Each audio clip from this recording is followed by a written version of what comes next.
Merci Michel, bonjour à tous. Très content d'être avec vous ce matin. Je vous invite à garder ce texte ouvert sous les yeux.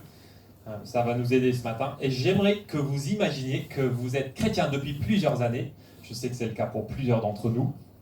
Et un jour, vous recevez un message personnel de la part de Jésus dans lequel il vous demande d'écrire le manuel officiel de la vie chrétienne.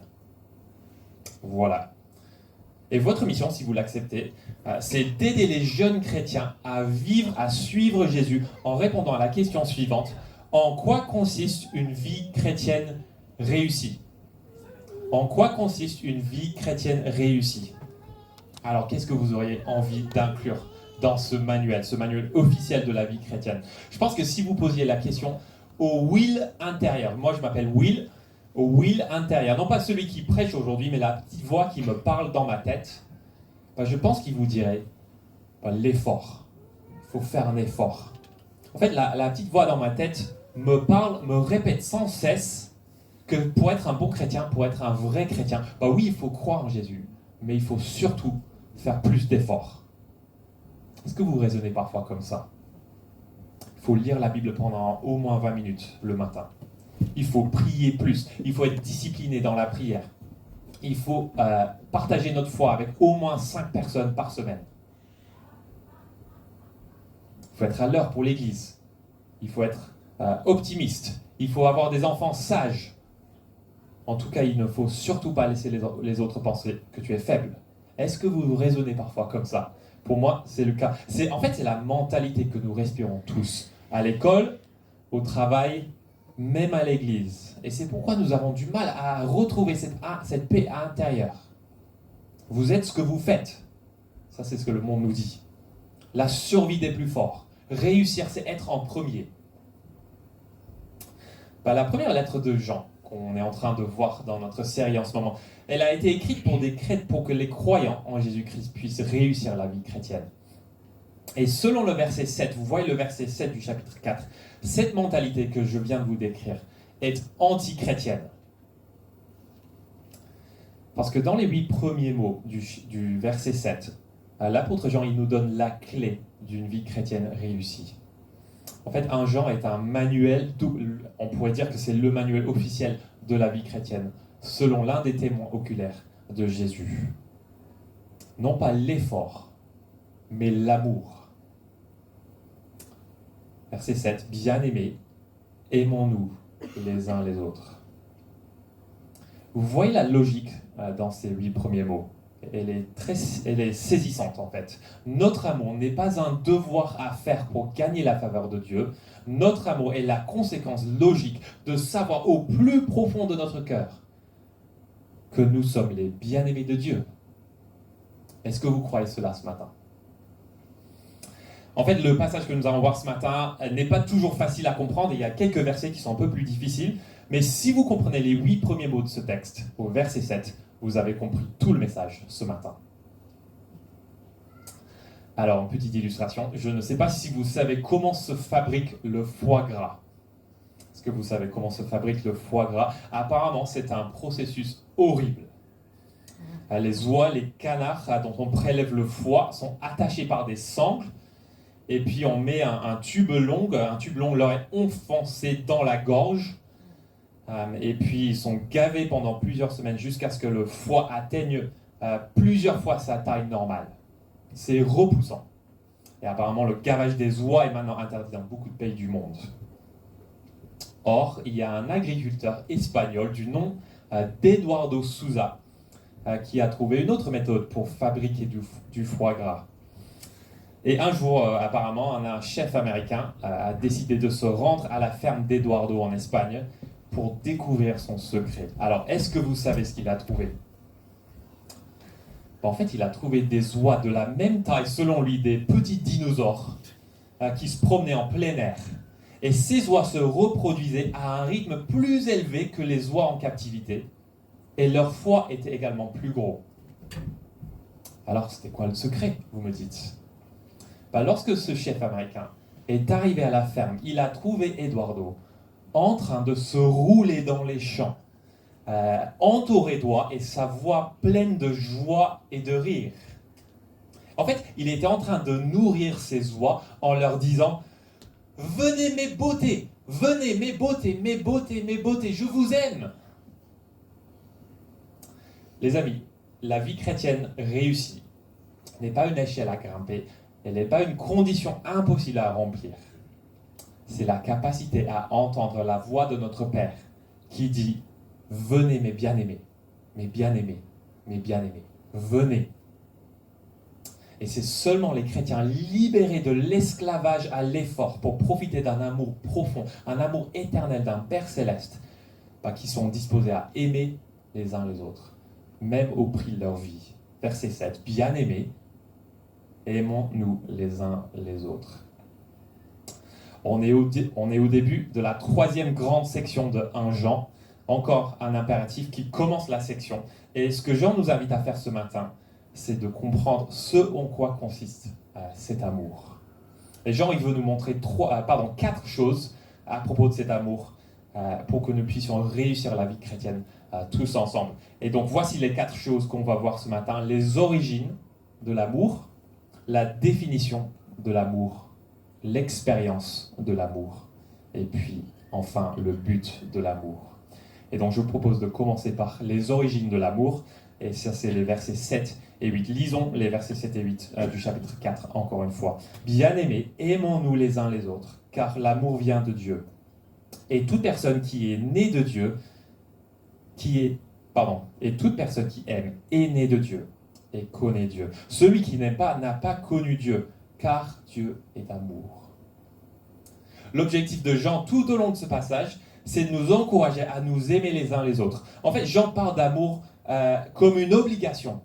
3 fois dans ce passage, le verset 7, le verset 11 et le verset 21. Mais pour bien aimer en tant que bien-aimé, il faut comprendre d'où vient l'amour. Quelles sont les origines de l'amour? Et vous voyez l'explication que Jean donne à la fin du verset 7. « Bien-aimés, aimons-nous les uns les autres, car l'amour vient de Dieu. » Autrement dit, l'amour a une origine divine. Il vient de l'extérieur. Il n'est pas quelque chose qui peut être créé dans une usine ou que l'on peut extraire du sol. Non, c'est un cadeau venu d'en haut. Et c'est pour cela qu'un chrétien qui aime est une personne qui a reçu un nouvel ADN. Fin du verset 7, toute personne qui aime est née de Dieu et connaît Dieu. L'amour est donc un signe, et c'est le signe de la vie nouvelle. Une personne qui aime démontre qu'elle appartient à Dieu en tant que citoyen de la nouvelle création, et non pas du monde en révolte contre Dieu. Il y a quelque chose dans l'amour qui nous fascine, n'est-ce pas? Je pense que tout le monde recherche l'amour. C'est la raison pour laquelle on adore aller au mariage. C'est la raison pour laquelle on veut féliciter Mika et Becky ce matin. C'est la raison pour laquelle tu vas regarder la dernière rom-com de Noël sur Netflix ce soir. L'amour nous fascine. En même temps, nous savons que l'amour ne nous vient pas naturellement. L'amour est difficile, et quel que soit notre âge, quel que soit notre arrière-plan socio-culturel, les êtres humains ont tendance à être égoïstes et centrés sur nous-mêmes. C'est difficile, mais l'amour véritable, l'amour qui vient de Dieu, n'est pas humain. L'amour véritable n'est pas normal. Il fait tourner les têtes, il attire les regards. Il est beau. Mais si l'amour a une origine divine, ça ne veut pas dire que l'amour c'est juste un colis que Dieu nous envoie depuis le ciel. Non. Verset 8. Jean il apporte une clarification importante. Bien-aimés, aimons-nous les uns les autres, car l'amour vient de Dieu, oui, et toute personne qui aime est née de Dieu et connaît Dieu. Celui qui n'aime pas n'a pas connu Dieu, car Dieu est amour. Vous voyez ça? L'amour est le nouvel ADN de la nouvelle famille de Dieu parce que Dieu lui-même est amour. Alors Jean ne dit pas que Dieu aime ou que Dieu est aimant. Dieu n'est pas juste un Père Noël qui habite au ciel. Non, Jean nous dit que Dieu est amour. C'est énorme. Je laisse le théologien C.S. Lewis nous expliquer ce que cela veut dire. Écoutez ce qu'il dit.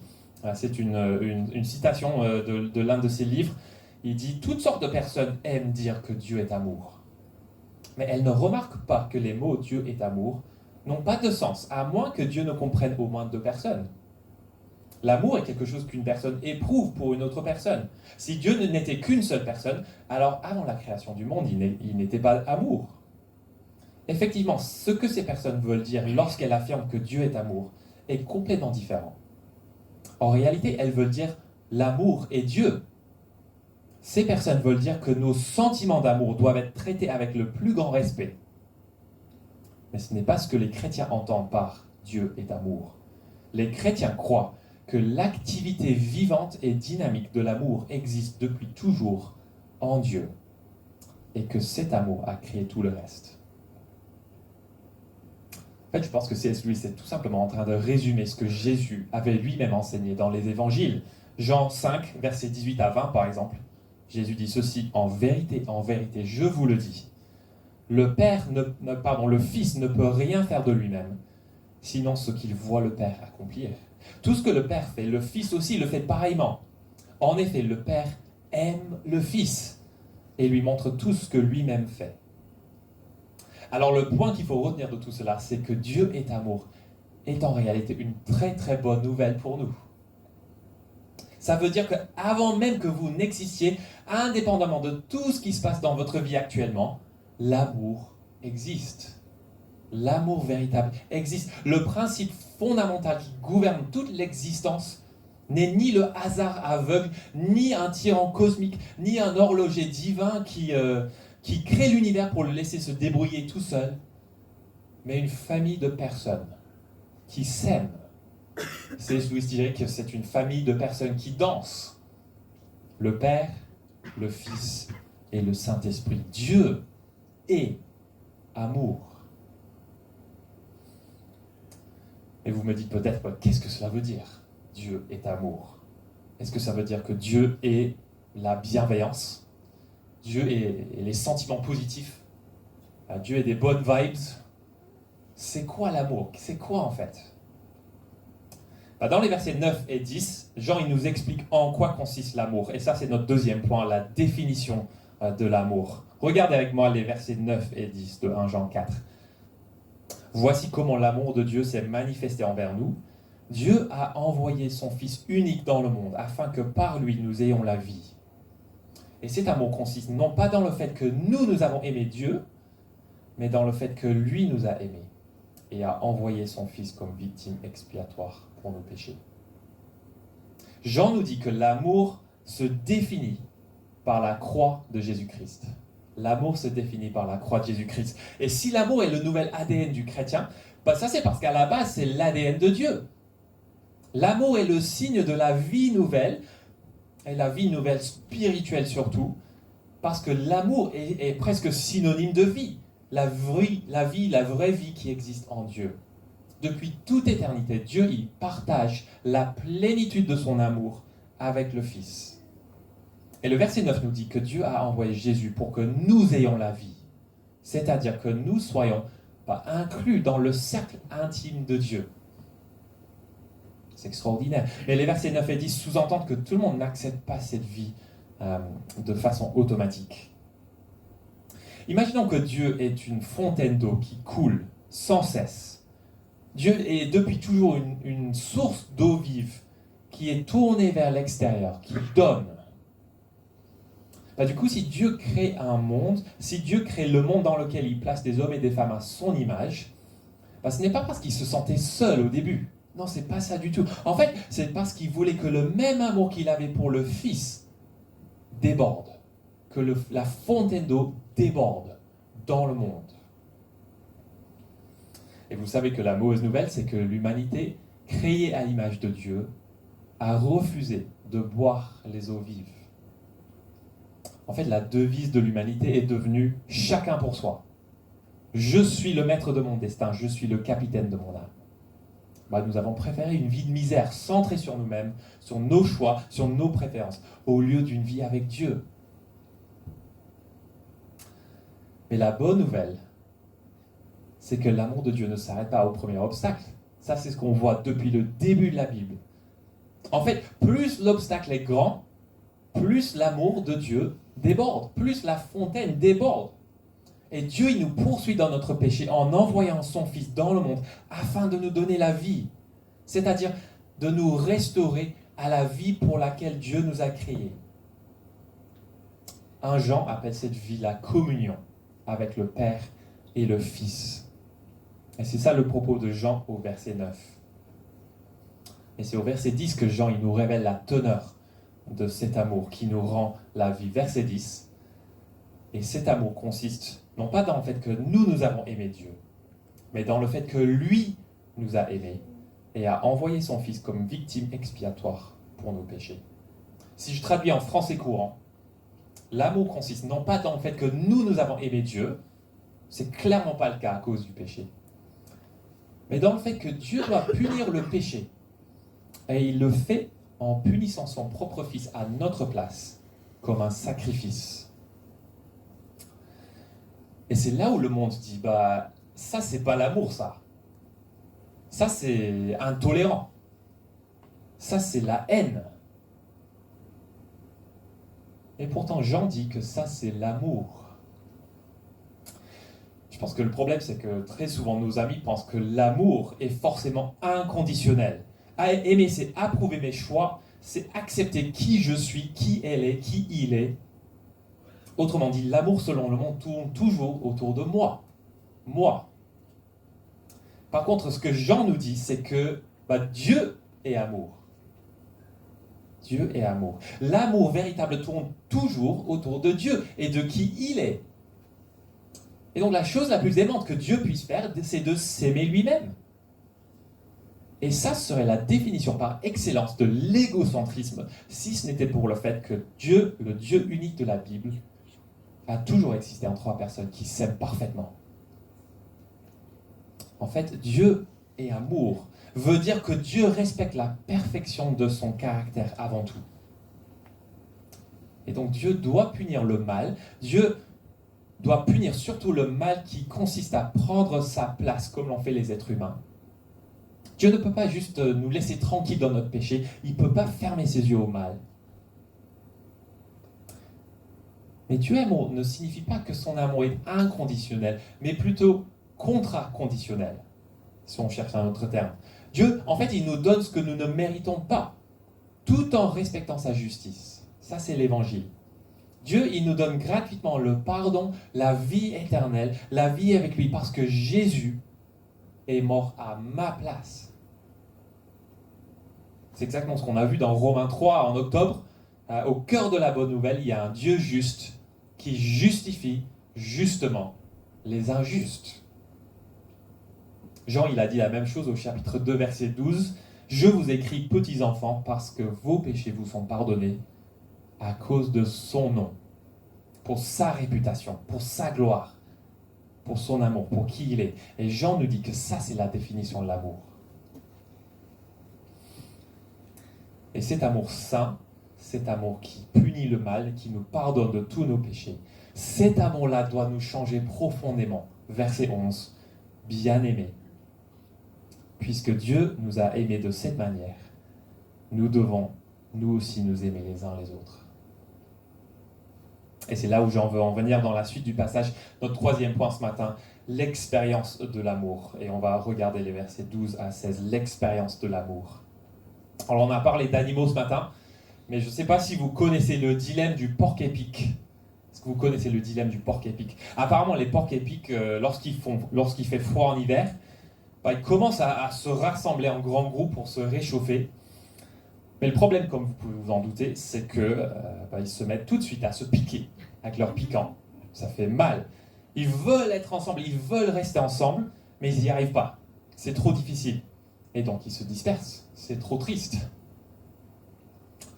Les êtres humains ne sont pas si différents des porcs-épics, à certains égards, n'est-ce pas ? On se blottit ensemble, en couple, dans n'importe quelle relation, dans n'importe quelle amitié, en espérant retrouver la chaleur humaine. Mais la plupart du temps, on finit par se disperser. On se dit qu'il vaudrait mieux être au froid que de se faire piquer par quelqu'un qui est en fait pas comme moi. C'est triste. C'est triste.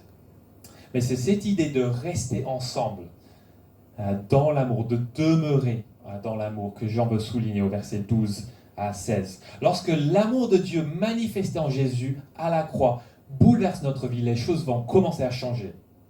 Ça ne peut pas, ça doit être le cas. En fait, l'amour de Dieu nous enlève les piquants du péché pour que nous puissions demeurer ensemble, pour que nous puissions rester ensemble.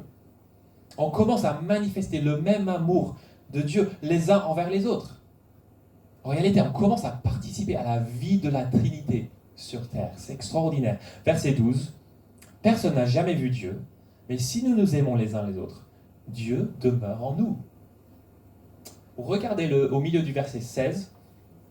Dieu est amour, et celui qui demeure dans l'amour demeure en Dieu, et Dieu demeure en lui. Alors j'ai l'impression qu'on n'utilise pas le terme demeurer très souvent en français courant. Donc j'ai cherché d'autres verbes pour rendre ça un peu plus clair. Si on reprend le verset 16, celui qui campe dans l'amour, celui qui se repose dans l'amour, celui qui fait son chez-soi dans l'amour, campe, se repose, fait son chez-soi en Dieu. Et Dieu campe, Dieu se repose, Dieu fait son chez-soi en lui. Comment est-ce qu'on demeure dans l'amour de Dieu ? Verset 13, c'est par l'Esprit qu'il nous a donné. Verset 14, c'est en acceptant le témoignage des apôtres qui ont vu le Fils que le Père a envoyé dans le monde. Verset 15, c'est en déclarant publiquement que Jésus est le Fils de Dieu. Autrement dit, lorsqu'on fait de l'Évangile notre demeure, Dieu demeure en nous. Lorsqu'on se repose dans le message de l'amour de Christ pour nous, appliqué à notre vie par l'Esprit, la vie de la Trinité devient la nôtre. Est-ce que vous voyez ça ? Est-ce que vous comprenez ça ? On commence à goûter au paradis sur terre, même ici, ce matin. Ma femme Johanna et moi, on était en voiture il y a quelques semaines avec les enfants. On était sur la route de Toulouse à Villeneuve-d'Ornon pour aller faire des courses. Et tout d'un coup, on a remarqué le nom d'un petit restaurant à emporter qui s'appelait Au goût d'Éden. Et on s'est tourné l'un vers l'autre. Et sans réfléchir, on s'est dit d'une seule voix, ça c'est de la publicité mensongère. C'est faux. Il n'y a pas Éden là à Villeneuve-d'Ornon. Ça n'existe pas. Comme si acheter du poulet aigre-doux, ça allait nous transporter dans le jardin d'Éden. Alors c'est une blague. J'ai une grande appréciation pour les restaurants comme ça. Mais c'est pour illustrer le fait qu'il n'y a qu'un seul endroit sur Terre où les êtres humains peuvent goûter au paradis. Et malheureusement, ce n'est pas dans un restaurant à Villeneuve-d'Ornon. Non, c'est dans la famille de Dieu, dans l'Église. Parce que lorsque les hommes et les femmes régénérés par Dieu commencent à s'aimer les uns les autres, et que ces personnes demeurent dans l'amour de Dieu, manifesté en Jésus à la croix, Dieu, il fait sa demeure, comme il a fait avec Adam et Ève dans le jardin d'Éden. Les amis, on a vu tout au long de cette série que l'église à laquelle Jean écrit était troublée par des faux enseignants qui prétendaient avoir la vie avec Dieu, mais qui ont refusé de croire en Jésus. Et les croyants qui sont restés dans l'église étaient probablement tentés de partir aussi, de les suivre. Mais Jean leur dit partout dans cette lettre, non, ne partez pas, restez, demeurez, campez, reposez-vous dans l'amour de Dieu en Christ. Ce sont ceux qui demeurent, non pas ceux qui partent, qui ont trouvé et qui ont le Dieu véritable, qui est amour. Et je pense que c'est là où on commence tout doucement à arriver à comprendre en quoi consiste une vie chrétienne réussie. Est-ce que vous voyez ? Selon Jean, d'après Jean, plantez votre tente dans l'amour saint de Dieu est la clé de tout le reste. Demeurer dans l'amour saint de Dieu et la manière dont on vit une vie sainte. Camper dans l'amour du Christ, qui a satisfait les exigences de la sainteté de Dieu, tout en nous pardonnant de tous nos péchés. Ça, c'est la sainteté. Peut-être que ça vous semble juste un petit peu trop passif. Vous me dites, je pensais que Dieu nous demandait de faire des choses, d'agir, de servir, d'évangéliser. Moi, j'ai envie de faire quelque chose pour Dieu. Dans la dernière partie de notre texte, Jean, il nous invite à comprendre le but de l'amour. Pourquoi ? Parce que c'est par un peuple qui demeure dans l'amour de Dieu que Dieu va il va accomplir son plan de salut pour l'univers tout entier. Dieu, il va accomplir son plan de l'univers tout entier par un peuple qui demeure dans l'amour, tout simplement. Donc, quatrième point, le but de l'amour. Et on va aller plus vite sur les versets 17 jusqu'à la fin du passage, au chapitre 5, verset 5. Qu'est-ce qui se passe lorsqu'un peuple qui demeure dans l'amour de Dieu et que Dieu demeure en eux, qu'est-ce qui se passe lorsque cela arrive ? Ce cercle d'amour, si vous voulez. Jean, il attire notre attention sur 3 choses qu'on va voir assez rapidement dans les quelques minutes qui restent. Premier but de l'amour, c'est la visibilité. La visibilité. Est-ce que vous avez remarqué que Jean, il parle 2 fois du fait que personne ne peut voir Dieu ? Verset 12, verset 20. Verset 12, personne n'a jamais vu Dieu. Si nous nous aimons les uns les autres, Dieu demeure en nous et son amour est parfait en nous. Verset 20, en effet, si quelqu'un n'aime pas son frère qu'il voit, comment peut-il aimer Dieu qu'il ne voit pas ? On sait que l'amour de Dieu a toujours été invisible puisque Dieu lui-même est invisible. On ne voit pas Dieu.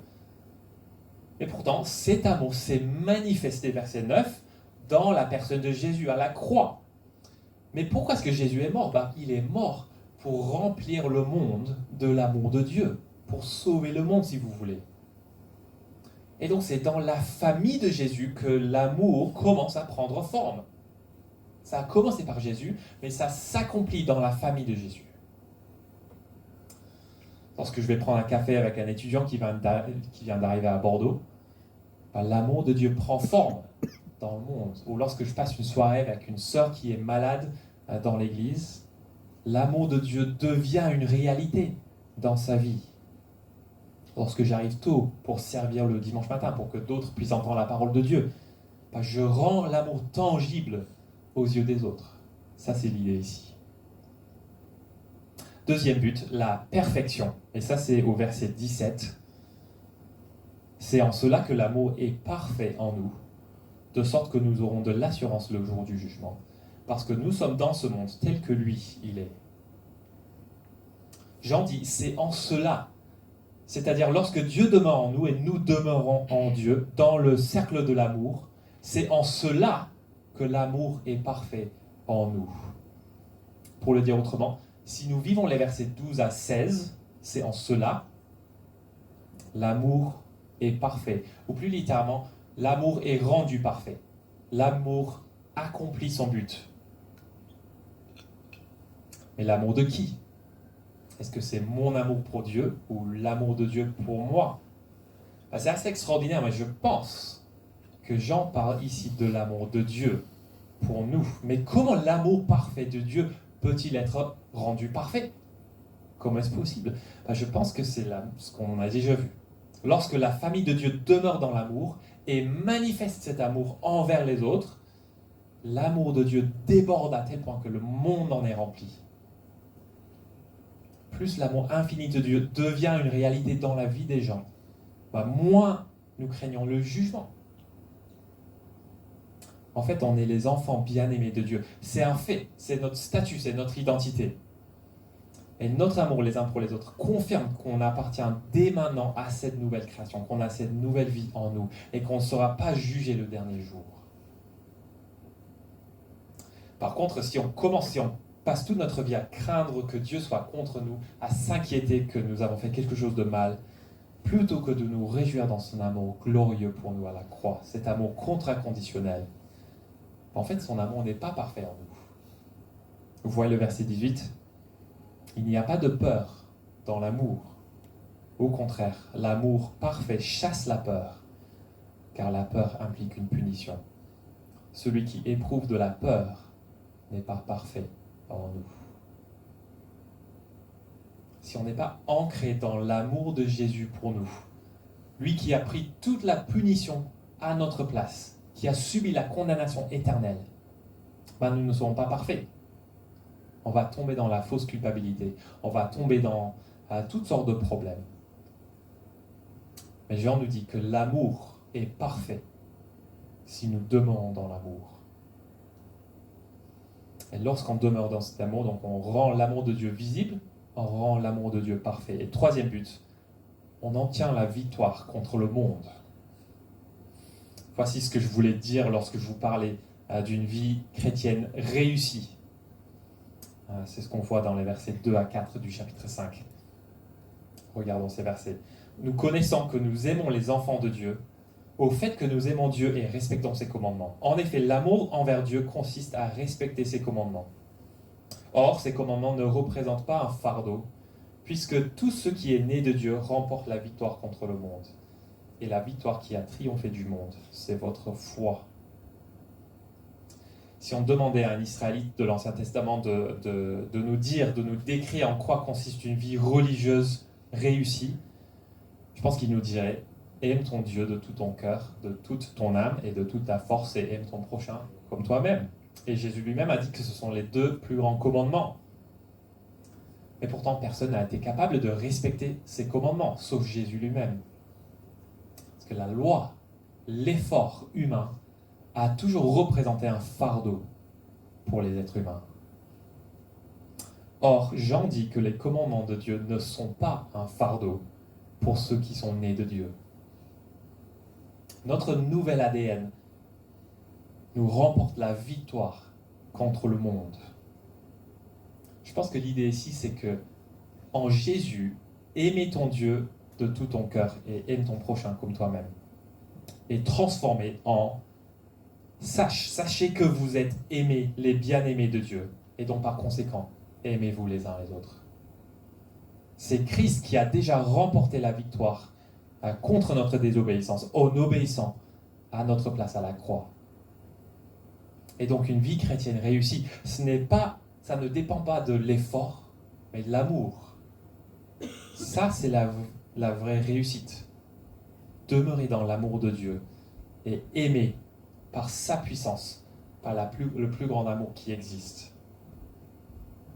En fait, vous savez que Jean, il utilise le verbe « remporter la victoire » ailleurs dans la Bible, notamment 14 fois dans le livre d'Apocalypse. Et cela pour parler des chrétiens qui restent fidèles à Jésus jusqu'à la mort. C'est ceux qui aiment Jésus jusqu'à la mort qui confirment que le monde n'a aucun droit sur eux. Ils remportent la victoire contre le monde, même si le monde les tue. Et au final, ça c'est ce que Dieu a choisi. Il a choisi de gagner le monde par l'amour sacrificiel de son Fils et de sa famille. Verset 5. Qui est le victorieux? Qui est victorieux du monde? N'est-ce pas celui qui croit que Jésus est le Fils de Dieu? Les amis, je vous laisse avec deux pistes d'application, de réflexion, un titre d'application pour nous, avant de prier. Les amis, je pense que Jean, il nous appelle à être comme les oies d'Eduardo Souza, en Espagne. Nous sommes les bien-aimés, bien-aimés, bien-aimés de Dieu. Est-ce que vous croyez cela ce matin? Nous sommes totalement libres, nous avons accès à l'abondance du Père Céleste. Bien-aimés, aimons-nous les uns les autres. L'amour contraconditionnel de Dieu est la clé pour montrer le même amour les uns envers les autres. C'est le secret. C'est tout ce qu'il faut savoir. La victoire qui triomphe du monde, ce n'est pas donner notre foi au masculin, comme les oies. En fait, c'est exercer notre foi au féminin, qui agit à travers l'amour, même jusqu'à la mort. Ça, c'est la foi qui remporte la victoire contre le monde. Et j'aimerais nous encourager ce matin à être une église qui est profondément convaincue de l'amour de Dieu pour nous. Si vous n'avez jamais compris à quel point le Dieu de la Bible vous aime, malgré votre péché, malgré vos luttes, vos défaillances, il est temps de vous reprendre. Ces choses-là n'ont aucun droit sur vous parce que vous appartenez à Dieu. On l'a vu dans 1 Jean 3. Voyez quel amour le Père nous a témoigné pour que nous soyons appelés enfants de Dieu. Et nous le sommes. Et deuxième réflexion, on se demande peut-être, mais comment aimer?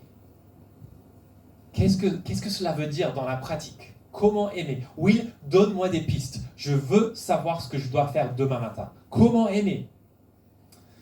Je suis désolé, mais la mauvaise nouvelle, ce qui est plutôt une bonne nouvelle pour vous, c'est que Jean ne nous en dit absolument rien.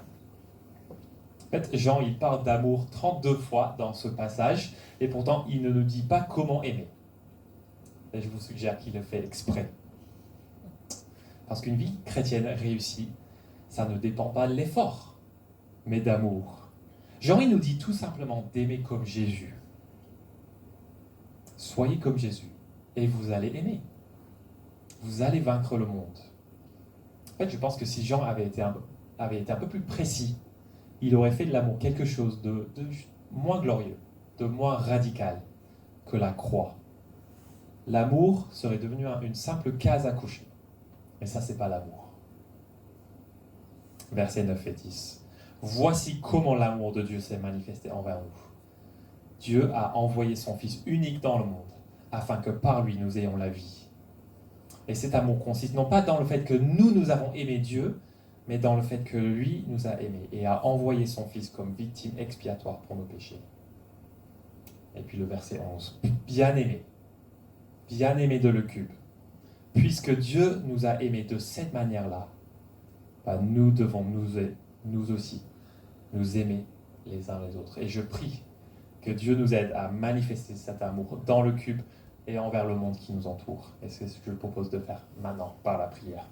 Prions.